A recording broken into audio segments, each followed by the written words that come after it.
mansyon naman ay nag-usap si Don Ramon at Olga.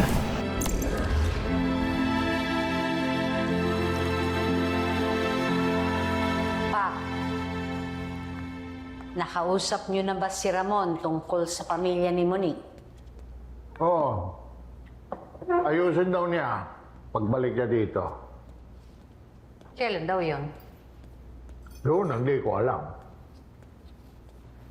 Bakit naman kasi dito pa niya pinapunta ang Red Phoenix? Alam naman niyang nandito ang mga pakailamerang pamilya ni Nick. Huwag mo nang sisihin niyang kapatid mo. Alam mo naman bagong kasal. Hayaan mo na lang siya. Yun na nga eh. Nakatuon ang pansin niya doon sa bagong asawa niya. Bakit hindi na lang tayo humanap muna ng pwedeng humawak sa negosyo natin? Eh, sino naman ang hahawak na negosyo natin? Alam mo namang Montenegro lang ang dapat magpatakbo ng ating negosyo. Si Tanggol. Total naman pa. Sa kanya nyo rin mabibigay yan pagdating ng panahon, di ba?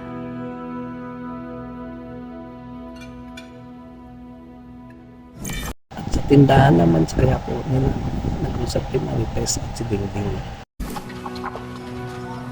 Wala. Panyo, oh. Ay! Wak! Ba yan? Wak!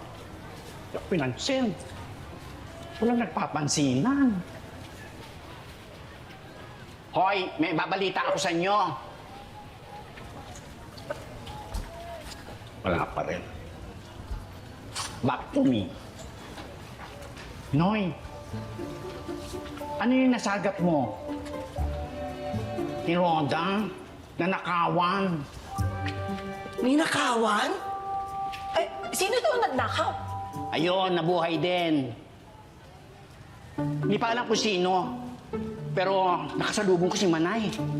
Sabi ko nga sa sarili ko, baka yung nagnakaw sa kanya kagabi, eh yun din ang sumaksak sa kanya noon. Ay, hindi malabo. Binabalikan si Roda. Oo, kasi nga nagpakulong siya ng taong wala namang kasalanan.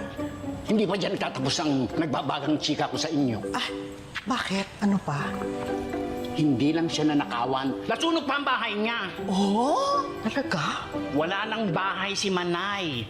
Ayun, naubos, naabuna ang kanyang ari-arian at ang kanyang pera. Yan. Yan talagang mangyayari. Karma yan, kasi ang sama-sama niya. Naku, hindi naman sa ikinatutuwa ko yung kamalas-malasan ni Manay Roda, no? Ay, oo naman. Pero sabi nga ng mga kabataan, deserve niya yan, deserve ni Roda yan. Ay, oo, Noy. Lalo na sa pagsisinungaling niya nung idiniin niya si Tanggol. Eto pa, Ay, ano pa? Oh, kailan Marsing na siya tutuloy. talaga?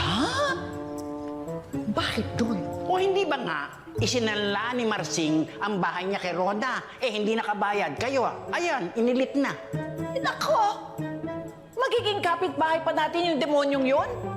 Yun na nga, good luck sa ating lahat. Eh, magulo na sa loob ng bahay, magulo pa rin sa labas. Tama. Oh, meron akong tinapay. Sino may gusto? Noy, may ibabalita pa ako. Ah, Oh, ano yun? ano? Ewan ko. Buiset. At sa mansyon naman, tinawagan ni Olga si David.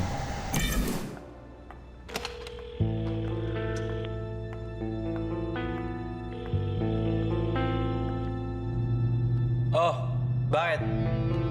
Tatawagan ka ng matanda. Kikitain ka niya kaya maghanda ka. Para saan? Ipapakita na niya sa'yo ang negosyo ng pamilya. Tuturuan kang maging isang tunay na Montenegro. Anong negosyo to? Ito ba yung legal o illegal? Siyempre illegal. Mga droga. Pero makinig ka, David, ha? Huwag mong tatanggapin ang iaalok nila. Sabihin mo, gusto mo ng ibang negosyo. Talagang tatanggi ako dyan. Pag nalaman ng tatay ko na may ganyan akong negosyo, sigurado papatayin ako nun. Mabuti naman at nagkakaintindihan tayo. Sige.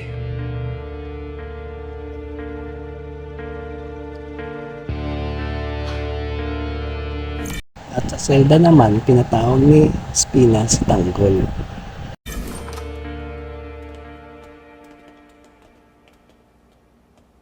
Ikaw, tarantado ka. Habang buhay kang mabubulok sa Bartolina, hindi ka pakakainin hanggang sa magtanda ka. Ang yabang mo. Huwag mo sabihin, siga ka ng Quiapo. Lahat ng tao dito siga. Gusto mo ako subukan mo? Hindi naman ako lalaban sa inyo, sir eh. Mabuti.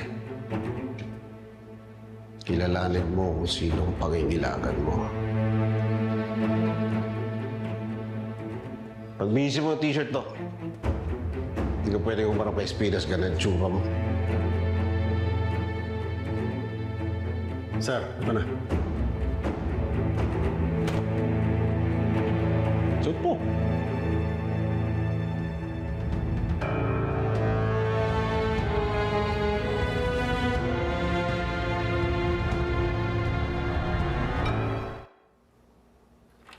Chip, si Tanggol dito.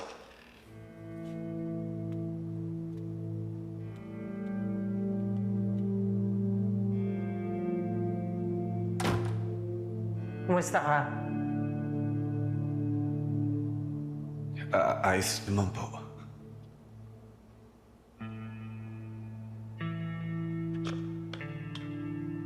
Kaya bago-bago mo rito? Gumawa ka na agad ng gulo? Ginawa pa naman kitang trustee. Dahil inaasahan ko na makakatulong ka sa pagpapalakad dito. Hindi gulo! Chip, hindi naman po kami nagsimula ng gulo eh. May lumusog po sa mga kaibigan ko at pagkatapos po pinagsasaksak sila.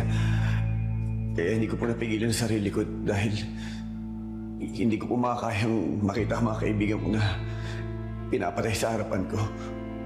Chip, kahit sa inyo naman po mangyari, alam ko naman po na yun din po ang mararamdaman niyo eh. Naiintindihan ko. Maraming naiinggit sa'yo dito. Tatapatin kita. Maraming gustong pumatay sa'yo. Kaya kung ako sa'yo, magiging alerto ako at alisto. Dahil hindi ka sasantuhin ng mga taong binangga mo. Babalikan ka niyan. Alam ko po yan. Sige, patatawarin kita. Pero wag mo nang uulitin. At wag kong malalaman na ikaw ang pasimuno. Maliwanag! Salamat po.